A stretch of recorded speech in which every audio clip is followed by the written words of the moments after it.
So eto mga Lodi, pagkagising ko nag-check ko yung TikTok account ko, nagkaroon siya ng strike. May warning na isang strike na lang, pwede na ma-deactivate yung account ko. Ngayon, nag-upload kasi ako ng 2 video para kay Senpai at para kay Crypto Addict. So, nag-rebut ako. Ibig sabihin, pag nagre-rebut tayo, nagdi-disagree tayo sa pinagsasabi nila about sa Pi Network. Okay? At nag-point out ako ng mga mali nila, yung mga projects na promote nila na feeling legit na hindi naman. Ngayon, may warning na yung account ko. So, syempre, ni-report nila. Akala ko ba healthy discussion ang ginagawa natin dito, di ba? Huwag yung i-report. Nakita niyo naman mga 200 plus lang yung followers ko sa inyo, ang lalaki. So ang ginagawa natin dito is pinag-usapan natin about cryptocurrency. Kaya nga andyan kayo na naging creator para magtulungan tayo na i-share kung ano ang nalalaman natin about cryptocurrency. Pero pag dadaan tayo sa reporting, hindi na maganda. Paano ko na masasagot yung mga tanong nyo dyan? Ang dami-dami pa namang tanong.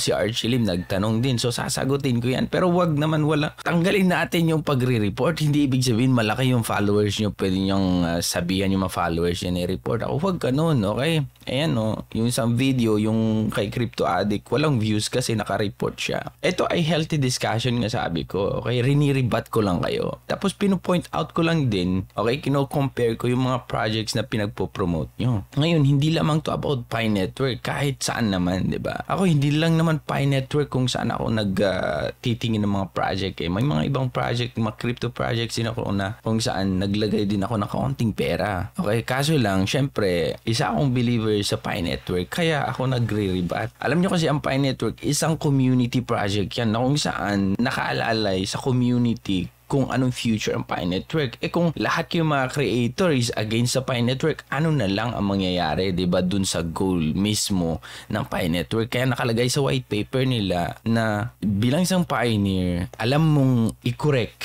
yung mga taong against sa Pi Network. So, ang nangyayari kasi dito is dahil hindi nyo lang nagustuhan yung video against ako sa mga pinagsasabi nyo, report nyo agad. Hindi maganda yan, Brad.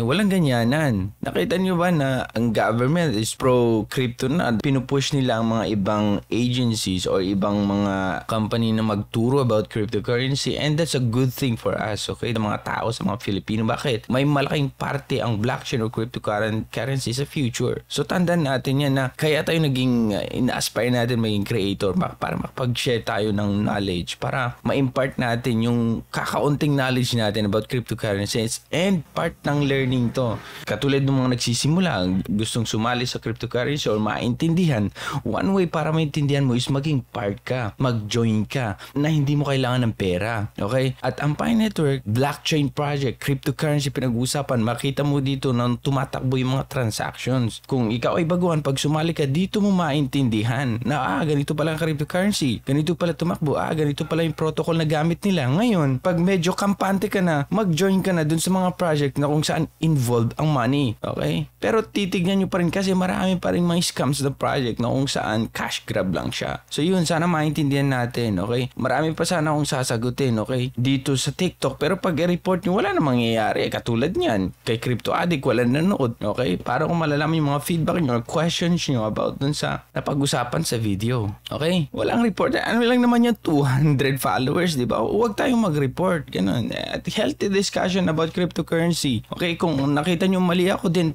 sabihan nyo ako. Marami pa akong sasagutin. Katulad niyan, si Archie Lim nag-comment. Marami siyang tanong. Paano ko yung gagawa ng video pag na-block na yung account ko sa TikTok? Di ba? So, maging open-minded tayo. Okay? Hindi ibig sabihin dahil malaki followers mo, pwede mo nang i-report or sabihan yung mga followers mo na i-report. Okay? So, yan lang. Good luck.